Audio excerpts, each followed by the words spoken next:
depleted her magical resources. Andreas tells her that magic is useful, but if she uses it recklessly in an environment like this, she will get herself into trouble. In a protective yet somewhat skeptical tone, DNA questions whether Andreas is solely interested in acquiring her bracelet, all while pretending to offer her advice.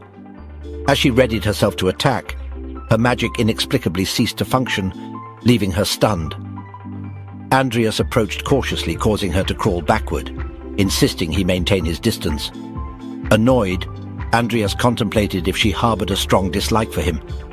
Inquiring about his intentions, she questioned why she should join forces with him. Andreas extended his hand, expressing his loneliness and vulnerability, persuading her that having a partner would be advantageous. Uncertain, DNA pondered whether Andreas's claims were true, but she couldn't trust him due to his identity. She wondered if his motives were rooted in pride, reputation, profit, or personal gain. Andreas then reached an item from his bag, a piece of chocolate which enticed her, causing her to drool and eliciting a smirk from him. He proposed they work together, to which she replied, "Don't get me wrong. Just now was..." Andreas inquired, "You don't want it?" The scene shifted to a bleeding student being held by a large hand. The one gripping the student questioned a goblin if this was the wrong person. The goblin showed a picture, confirming it wasn't the target, and called the big-handed individual a doofus. The orc-like figure acknowledged his poor vision, revealing several deceased students. The goblin mentioned they were searching for someone with green hair, and lamented having to deal with such a lousy job in bad weather. The orc explained they were paid and had no choice but to carry it out. The goblin spat on the lifeless student, expressing frustration at being assigned such a shitty job. Abruptly, a repulsive-looking orb manifested in the air, reprimanding them for wasting time and urging them to find the green-haired boy. Startled, the goblin turned to face the orb and admitted feeling taken aback. A hooded man communicated through the orb, lamenting his reluctance to employ them, branding them as fools. The orc mentioned conducting some research on the designated target and questioned why they were sent to deal with a mere student, especially when the hooded man himself was coming. Unperturbed, the hooded man instructed them to focus on their task, following Master Jester's orders to kill the target. As the orb vanished, the goblin referred to the hooded man as an asshole and expressed a ruined mood. He suggested they rest before proceeding, but the orc declined, advocating for further tracking of the human scent, suspecting it belonged to either students or supervisors. He believed that by targeting the students, they would eventually locate the real target. Additionally, he saw the students as potential enemies in the future, providing a reason to eliminate many of them. The goblin laughed and agreed with the orc's strategy. The hooded man dismissed them as fools and encouraged them to draw attention to themselves. Meanwhile, he worked on a massive magic circle and planned to plant a bomb formation on the mountain, getting ever closer to burying Master Jester's target. Meanwhile, Andreas and Dien successfully gathered 6 points from other students. While observing 2 individuals suspended upside down, Andreas turns to Diena and remarks that given the circumstances, the hung pair must have been part of the top tier. As they progress, Dien wonders silently about Andreas's newfound tracking and capturing skills, reflecting on where he acquired them. Moreover, Andreas's agility on rugged mountain trails surprises Dien, as if he's undergone a complete transformation. Diena pauses momentarily and then calls out to Andreas, capturing his attention. She inquires about his change, candidly stating that until now he had been quite unsavory. Internally, Andreas acknowledges her directness and responds by revealing that he had to change or risk losing everything. Admitting to his past misdeeds, he acknowledges his neglect of his sister, Amy, his only remaining family. This realization spurred him to become a better person. Leaning towards Dien, he expresses remorse for his past actions. Dien reassures him with a simple, "It's okay." Andreas suggests they proceed and strive for the top spot. Dien agrees, but asserts that ultimately there can only be one winner, and she aims to be that victor. Meanwhile, Ivy conceals herself behind a tree, observing Andreas and Diene. She reflects on Andreas's transformation from his previous despicable nature and ponders how someone who lived recklessly could undergo such a change of heart. She finds Andreas intriguing. The scene shifts to Andreas and Diene running, with Diene questioning how much longer until they reach their destination. Andreas estimates about 3 minutes. Inwardly, Andreas contemplates the competition rules, involving collecting points by either confiscating bracelets or capturing marked objects. As Andreas warns Diene of an imminent enemy attack, a red orc lunges at them, but they manage to evade. The orc's query about a missed attack is met with mockery from a goblin. Inquiring about Andreas's well-being, Diene receives his assurance. Surveying the injured students on the ground, Andreas comments on the unfavorable situation. Diene seeks clarification on the events, only to be interrupted by the goblin, who points at Andreas and addresses the orc named Mantos to rejoice, causing confusion for Andreas and Diene. Recognizing green hair in an image, the goblin deduces that they have found him. Confused, Diene gazes at Andreas while the goblin chuckles, finding the situation satisfying. Andreas inquires if they know him, to which Mantos insists Andreas is a stranger. They came to see him. The goblin proposes killing him and departing. Andreas counters, requesting they release the others for a more private conversation. Diene questions Andreas's sanity, suggesting they fight together. Andreas, aware of surviving students, urges Diene to care for them until overseers arrive. Despite her efforts to sway him, Andreas remains resolute, confident in his chances. Amidst laughter, the goblin taunts Andreas's certainty, questioning his intelligence. As the goblin and orc depart with Andreas, the goblin concurs, deeming the situation fitting. Receding into the distance, Diene internally speaks Andreas's name. Upon their arrival, the goblin suggests that the current location suffices, while the orc confidently states that the noise level won't attract any attention. Observing Andreas, the goblin proposes the straightforward approach of decapitating him for identification. The orc concurs, urging a swift end to their association with that guy. With his axe poised menacingly, the orc takes a swing at Andreas, who narrowly evades the strike, much to his fortune. The goblin joins the fray, launching a series of slashing attacks at Andreas, all of which he adeptly dodges.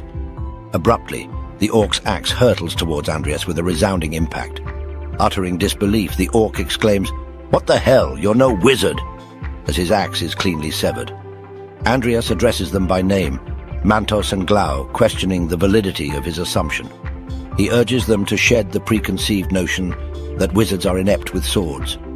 Curious, Glau inquires how Andreas knows their names. Andreas conditions his revelation on learning which individual from the constellation dispatched them. A sudden realization dawns upon Glau, who deems the situation dire. Their apprehension proves warranted as Andreas summons his 2 mightiest undead warriors. Undeterred, Andreas asserts that even if unwilling, they will eventually converse with him. Mantos concedes their misjudgment, while Glau directs a colorful label, Kidwell, at a certain individual. As Nickel readies for combat, Andreas enjoins him to wait, telling him to cut down anyone who tries to escape. Hearing this, Glau playfully refers to Andreas as a cheeky little shit. Mantos charges at Andreas, declaring the fight unfinished. Yet Andreas taps into his skills from a prior life as Makoto Kaneshiro, countering with swift precision. Andreas employs a retaliatory kick, thwarting Mantos' advance, then skillfully disarms Glau's knife thrust. With a deft catch, Andreas gains control of the knife mid-air, offering Glau a lesson in its proper use. In a fluid motion, Andreas directs the blade towards Glau, launching a flurry of strikes that propel Glau backward. Observing them intently, Andreas queries if they've concluded their efforts. Internally, he acknowledges the efficacy of his combat skills, noting their success. As he gazes at his 2 unenthusiastic undead comrades, he remarks that they've yet to partake in any action. Upon her companion's arrival, Diene conveys her to tend to the wounded. Acknowledging Dienne's skills and esteemed position at the academy, her friend suggests collaborative efforts might be optimal. Recalling Andreas's advice, Diene realizes she cannot idly stand by in the face of more casualties. Her friend commits to following Diene once possible, urging her to remain concealed from malevolent gazes. Diene affirms with a resolute yes. As the orc lies incapacitated, Andreas prompts him to divulge information. Inquiring about the sender of this group, Andreas questions the orc and goblin's purpose. However, the orc challenges Andreas to end his life swiftly. Pausing briefly, Andreas turns, requesting Nickel to deliver his sword.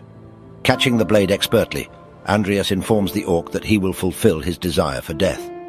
Adopting a stern demeanor, Andreas suggests alternative methods for extraction, minimizing time wastage. Abruptly, the goblin interjects, responding with a loud declaration that Jester Reuben dispatched them. Mantos attempts to restrain Glau's revelations. Despite his injuries, Glau confronts Mantos, dismissing any obligation to those who degrade them as animals. Locking eyes with Andreas, Glau discloses another crucial detail. Jester sent more than just the duo. Internally, Andreas concludes that the constellation must be involved, though he didn't anticipate Jester's role. Recalling Salem's warning, Andreas notes that Jester's defiance implies confidence in eluding discovery by eliminating him. Evidently, Glau and Mantos's commotion serves a purpose. Shifting focus to Glau, Andreas inquires about the whereabouts of the others. Glau concedes uncertainty but underscores their reluctance to antagonize Rodland Academy. He speculates that those seeking Andreas's demise might be orchestrating a substantial landslide. Internally, Andreas deduces that Jester aims to camouflage his assassination plan as an accident. This scheme, he surmises, shields Jester from Salem and Rodland's pursuit. Glancing at Mantos, Glau suggests swift departure, lest they become entangled. Challengingly, Andreas disputes their notion of an easy exit after their involvement in the student massacre. Fixing an ominous gaze, he questions their assumption that he would permit their departure. The scene shifts amidst the fierce blizzard's icy embrace. A solitary figure forges ahead with steadfast determination. Each step is a battle against the relentless gusts, their body leaning into the wind's unyielding force. The pristine beauty of the towering mountain in the distance stands as a silent witness, its majesty contrasting against the harsh environment. Alone in this unfamiliar environment, Diene reflects that she's nearly reached the summit, yet wonders about Andreas's whereabouts. Abruptly, something catches her attention. Suddenly, a massive magical circle beneath her feet activates, launching a barrage of magical assaults.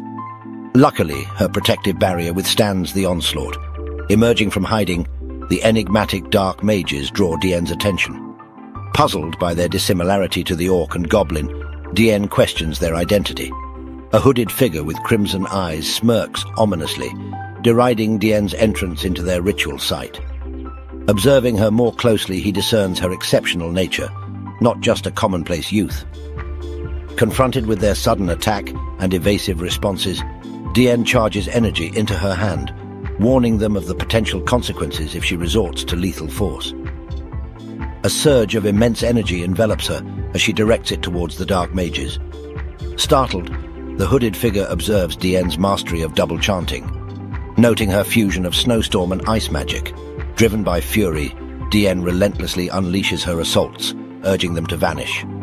As her attacks connect, the hooded figure admonishes the dark mages and implores them to evade.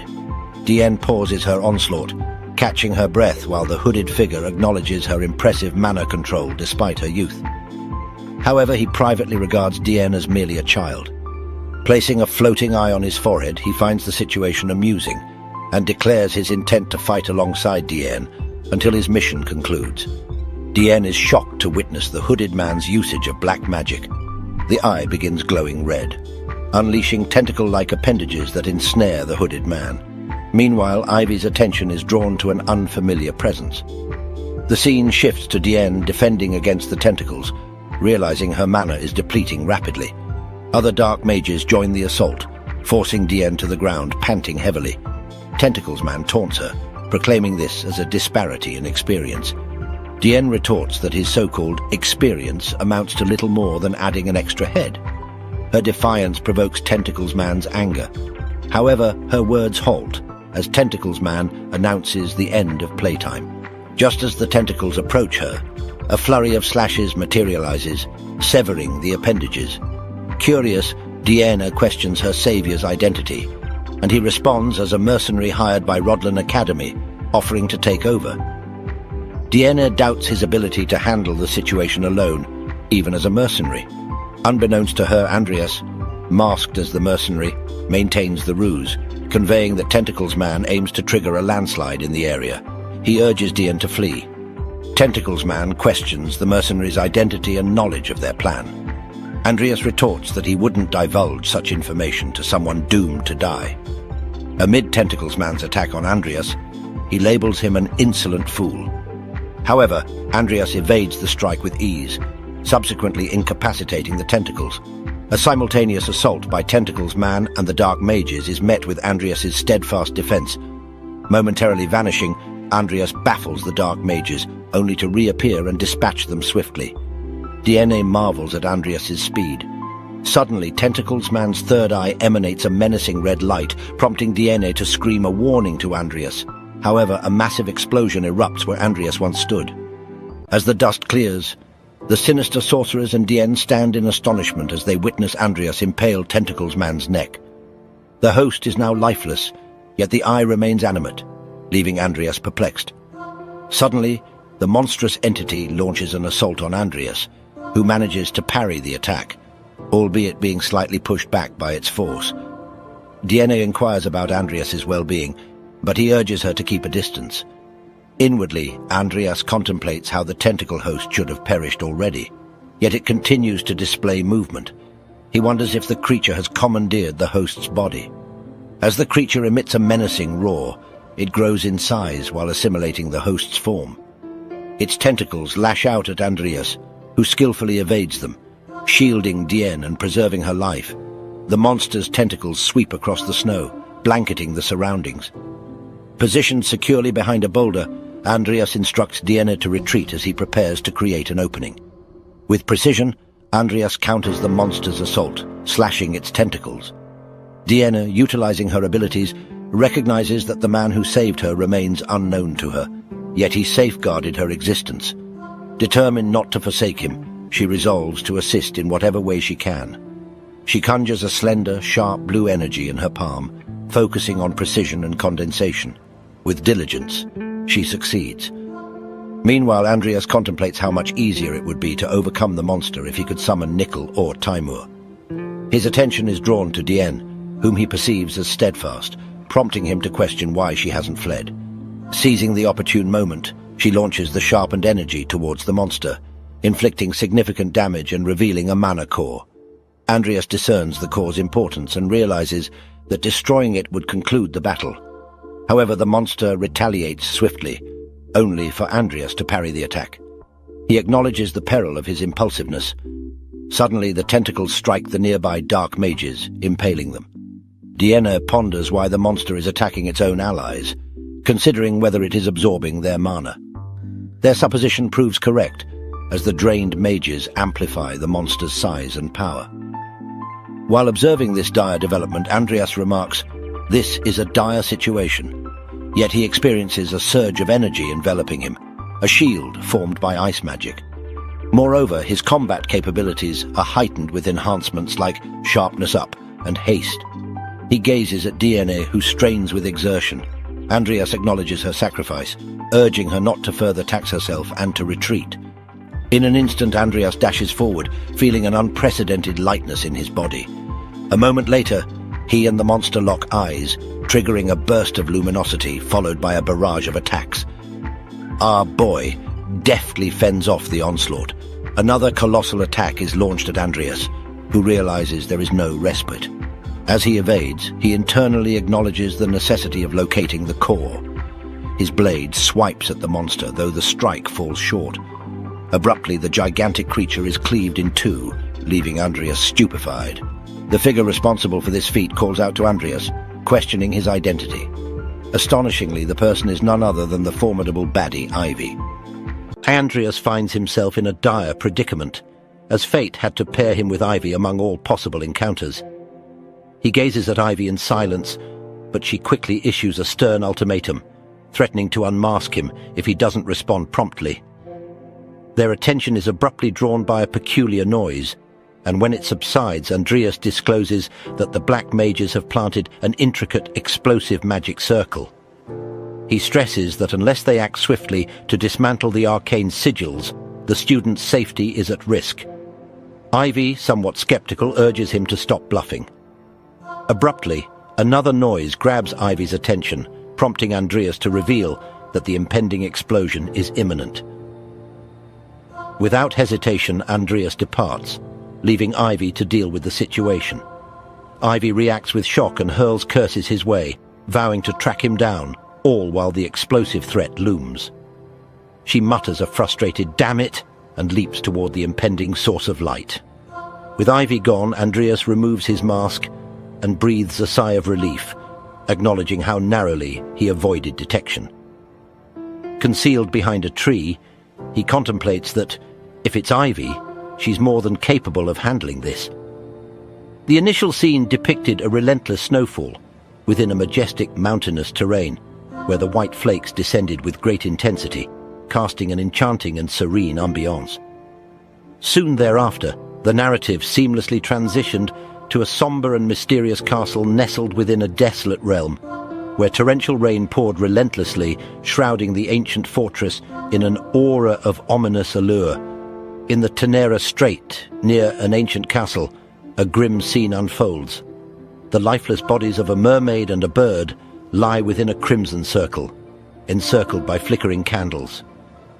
Jester, harnessing his crimson powers, clutches the hearts of these creatures. He halts his ritual, letting out a sigh, and remarks that this is his private sanctuary. He directs his words to Salem, who sits menacingly near an open window as rain pours outside. Jester playfully mentions that proper etiquette involves a prior announcement when visiting. Salem smirks and retorts that Jester is the one lacking in manners, accusing him of underestimating Salem and pulling a stunt. Jester, maintaining his cool demeanor, claims ignorance of Salem's accusations.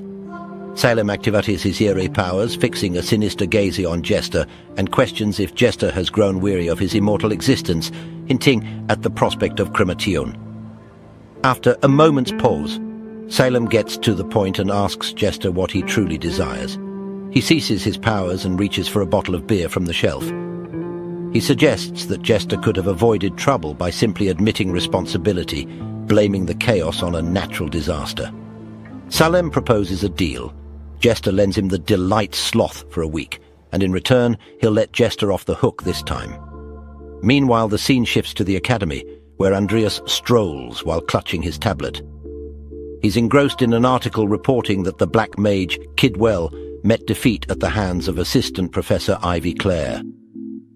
The article covers the Empire's Investigation Bureau's focus on terrorism targeting Academy students, and mentions the testimony of the Alvan House's daughter, who was saved by an unknown individual at the scene.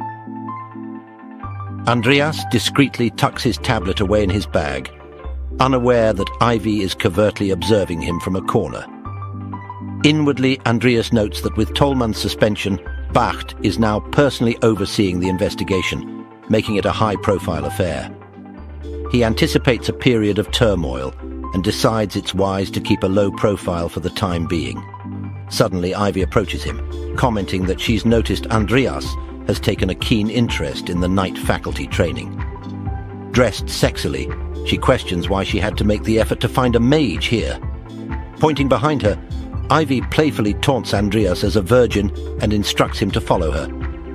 As they walk in silence across the training ground, Andreas can't help but wonder if Ivy has discovered his secret. Ivy, breaking the silence, inquires if he knows why she's brought him here. Andreas hesitates for a moment before admitting that he has a vague idea of her intentions.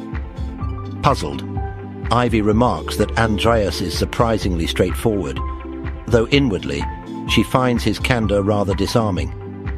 Andreas then respectfully informs her that he's not prepared to enter into a relationship with someone of the opposite sex at this time. Ivy, her anger flaring, threatens to kill him and demands answers about the demi-human duo responsible for the student deaths. She asks Andreas what happened to them. Andreas responds that he doesn't know, reiterating the story he told the Investigation Bureau, that he escaped when they were distracted.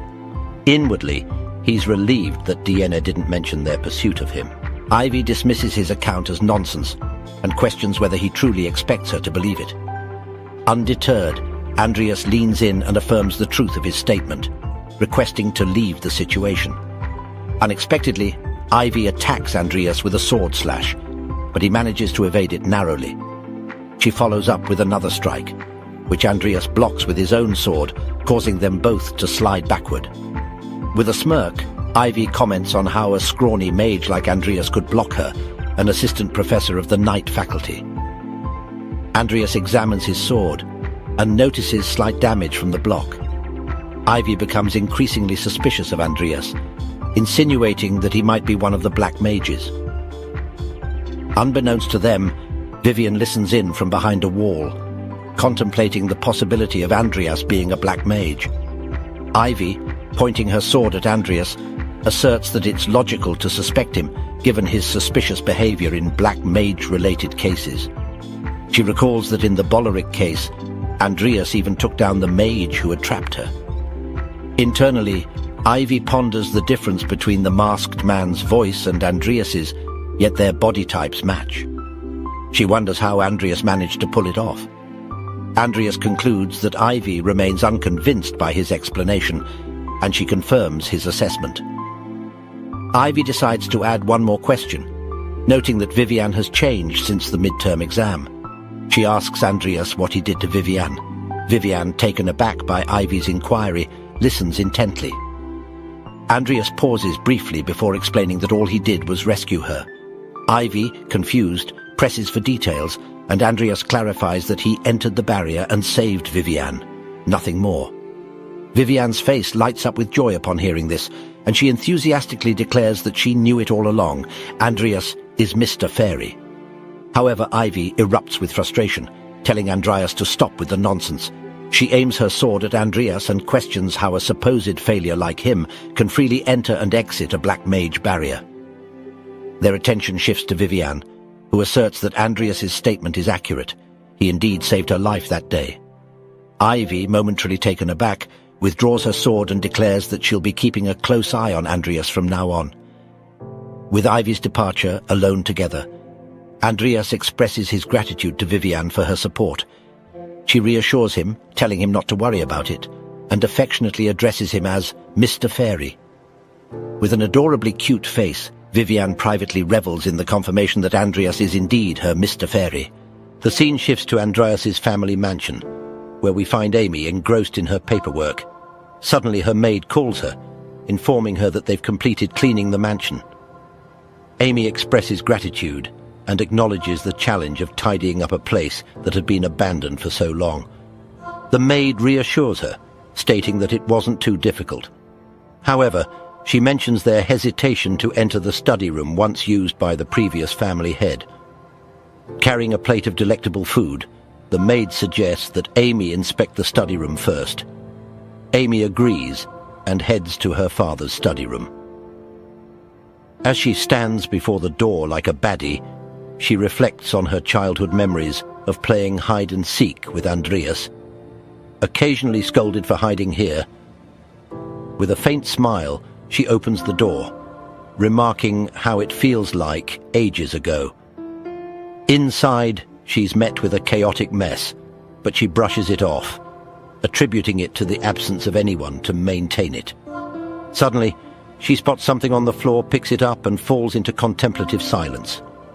The scene transitions to the Welton territory, where a train is in motion. Inside the train, Andreas sigs and questions Salem about the discretion of their meeting place. Salem responds with a casual, "What?" Andreas expresses concern about the continent's greatest black magician appearing in such a public setting, prompting Salem to playfully call Andreas a brat and explain that he's giving him an in-person lesson, while also complaining about it. Salem notes that various individuals are after Andreas due to his perceived weakness. Salem gaily winks, suggesting they should get started. Internally, Andreas reflects on Salem not paying attention to his concerns. Salem proceeds to ask Andreas if he knows that the aura in his dantian and the mana in his heart are essentially the same. Andreas confirms this. Salem goes on to explain that theoretically, Andreas could convert both and put them to practical use, even without a dual